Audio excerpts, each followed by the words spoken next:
की थी। अमेरिका ने पाकिस्तान के 4 इदारों पर बैलिस्टिक मिसाइल प्रोग्राम में मदद देने का इल्ज़ाम लगाकर पाबंदी लगा दी है। दफ्तर खारजा का रद्द अमल भी आया है पाकिस्तान के, जिसमें इसे मुतासिबाना इक़दाम कहा गया है और ये भी कहा गया है कि खत्ते में जो ताकत का तवाज़ुन है वो इससे बिगड़ेगा। तो अब आगे इन सैंक्शंस का मतलब क्या है? क्या पाकिस्तान की जो इंटरनल पॉलिटिक्स है उससे अफेक्ट हुआ है ये, या जो मिडिल ईस्ट के अंदर आपके ख्याल में ट्रंप के आने के बाद नहीं लगनी चाहिए थी या ट्रंप के आने के पहले लगनी चाहिए थी?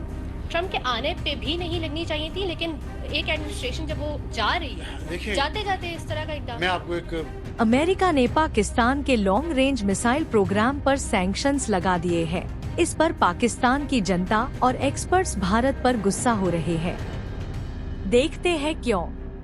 पाकिस्तान के बैलिस्टिक मिसाइल प्रोग्राम पर मजीद पाबंदियां आयद कर दी हैं, लेकिन अमेरिका ऐसी कोई पाबंदी इंडिया पे नहीं लगाता। इंडिया की लॉबी भी इसके अंदर काम कर रही है, इसके अंदर मिडल ईस्ट के अंदर इसराइल की लॉबी भी काम कर रही है। अमेरिका के अंदर तो बहुत पुराना उनका मसला है पाकिस्तान के न्यूक्लियर प्रोग्राम के साथ। अपनी खुद चड्डी फाड़कर अपनी आंखों के सामने रखकर ये न्यूज़ रो रहा है, धाड़े मार रहा है। हमारे तो मसले जो हैं वो अफगानिस्तान के बॉर्डर से शुरू होते हैं और हिंदुस्तान के बॉर्डर पर जाके ख़त्म हो जाते हैं, बल्कि वहाँ से भी शुरू होते हैं जब, तो फिर अफगानिस्तान के बॉर्डर पर जाके ख़त्म होते हैं। बीच में हम मौजूद है, तो हम तो इन दोनों बॉर्डर से आगे का सोचते नहीं। यानी अंदाजा लगाएं इसके ऊपर पाकिस्तान की हुकूमत क्या जवाब देगी। पाकिस्तान का फॉरेन मिनिस्टर इसहाक डार साहब, यानी उनका कोई फॉरेन ऑफिस या डिप्लोमेसी के हवाले से तजुर्बा ही नहीं है, वो तो इंटर्नशिप पर है ना। और सिंपली पाकिस्तान के बहुत सारे जो दिफाई तज्जियाकार हैं वो ये कहते रहे कि पाकिस्तान के बाद ये कैपेसिटी है कि पाकिस्तान इसराइल तक को हिट कर सकता है या इंडिया के आखिरी कोने तक जो है वो हिट कर सकता है। तो ऐसी चीज़ों को काउंटर करने के लिए ये पाबंदियां लगा दी गई हैं। US sanctions 4 entities of Pakistan to support long range ballistic missile program। US के स्टेट डिपार्टमेंट के स्पोक्सपर्सन मैथ्यू मिलर ने ये बताया है कि अमेरिका की तरफ से पाकिस्तान पर मजीद पाबंदियां लगा दी गई हैं और पाकिस्तान के लॉन्ग रेंज मिसाइल प्रोग्राम को मोर सैंक्शंस का सामना है। 4 एंटिटीज हैं जिसके ऊपर पाबंदियां लगाई गई हैं। इसमें उन्होंने क्या कहा है वो सब आपके सामने रखेंगे। इस वक्त मेरे सामने एक्सप्रेस ट्रिब्यून पाकिस्तान के अखबार से लेकर ARY न्यूज़ तक बहुत सी ऐसे मीडिया आउटलेट्स ओपन हैं और इंटरनेशनल आउटलेट्स भी ओपन हैं, और इसी के साथ जो यूएस स्टेट डिपार्टमेंट जहां पर ये अनाउंस किया गया है और उनकी सारी ब्रीफिंग मौजूद है वो भी मेरे सामने ओपन है। तो आपको हम ये बताते हैं कि ये पहली बार नहीं, ये दूसरी बार नहीं, बल्कि ये थर्ड टाइम है। ये तीसरी बार पाकिस्तान के बैलिस्टिक मिसाइल प्रोग्राम पे पाबंदियां लगाई गई हैं। इस पर पाकिस्तान की तरफ से भी एक स्टेटमेंट आई है और इसहाक डार की तरफ से इसके ऊपर क्या कहा गया है वो भी आपके सामने रखेंगे। लेकिन जैसा मैंने कहा कि ये तीसरी बार है।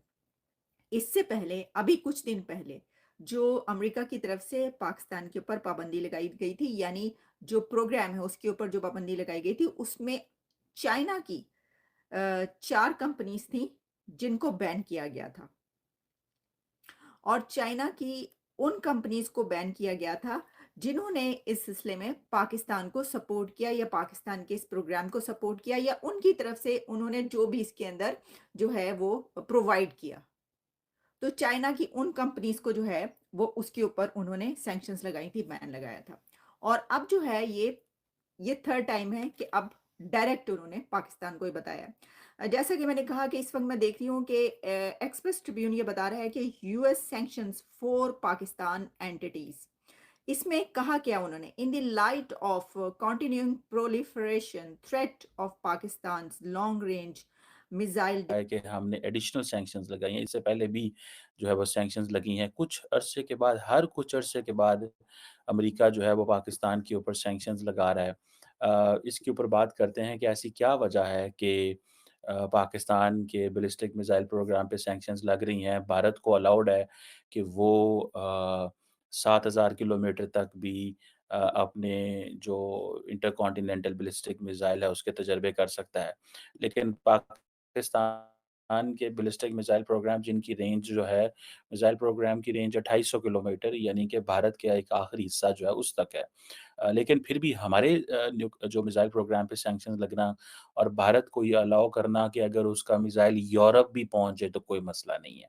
इसका मतलब क्या है? इसके ऊपर बात करते हैं। आज जब यूएस स्टेट डिपार्टमेंट ने कहा है कि हमने ये सैंक्शंस लगाई हैं अगेंस्ट प्रोलिफरेशन, कि हमें खतरा है कि प्रोलिफरेशन हो सकती है। This is what they have been saying. और about the long range missile programme, और ऐसी एंटिटीज़, पर्टिकुलरली 4 एंटिटीज़ का उन्होंने ज़िक्र किया है जो इस हवाले से एक जो एग्ज़ेक्युटिव ऑर्डर जारी किया गया है। सो आप इमेजिन कर सकते हैं कि व्हाइट हाउस में, स्टेट डिपार्टमेंट में, पेंटागन के अंदर पाकिस्तान के बारे में क्या वो एक ओपिनियन है। अक्सर हम जब बात करते थे कि पाकिस्तान और अमेरिका के ताल्लुकात डाउनग्रेडेड हैं, तो यही बात की जाती थी, यही वजूहात थी जिनकी बेबुनियाद के ऊपर लगता था कि पाक-अमेरिका ताल्लुकात कभी भी नॉर्मलाइज़ नहीं हो सकते। और मज़े की बात बताऊँ आपको मैं अगर, कि पाकिस्तान की जो लीडरशिप है, पर्टिकुलरली पाकिस्तान की जो एम्बेसी है वाशिंगटन डीसी के अंदर, उन्होंने जब भी कॉन्टैक्ट करने की कोशिश की है अमेरिका के नेशनल सिक्योरिटी एडवाइज़र के ऑफ़िस में या व्हाइट हाउस तक रीच लेने की कोशिश की है, कहा जाता है कि कभी रीच नहीं मिली। ज़ाहिर-सी बात है इसकी वजूहात हैं। लेकिन मैं आपको बताता चलूँ कि जो पाकिस्तान की नेशनल डेवलपमेंट कॉम्प्लेक्स है, जो कहा जाता है कि पाकिस्तान के बैलिस्टिक मिसाइल प्रोग्राम के ऊपर काम करती है, और उसने बहुत सारी आइटम्स जो हैं, चीज़ें जो हैं एक्वायर की हुई हैं ताकि लॉन्ग रेंज बैलिस्टिक मिसाइल को सपोर्ट किया जाए, उसके ऊपर सैंक्शंस लगाई गई हैं। फिर Akhtar and sense private limited है, उसके ऊपर सैंक्शंस लगी हैं। एक रॉकसाइड एंटरप्राइज़ है, उसके ऊपर सैंक्शंस लगी हैं। वो कहते हैं कि इसने बेसिकली जो एक सप्लाई इक्विपमेंट सप्लाई करने की, और जो मिसाइल एप्लीकेबल आइटम्स हैं, वो पाकिस्तान के बैलिस्टिक मिसाइल प्रोग्राम को पहुँचाने में मदद की है। इसी तरह अगर आप देखें कि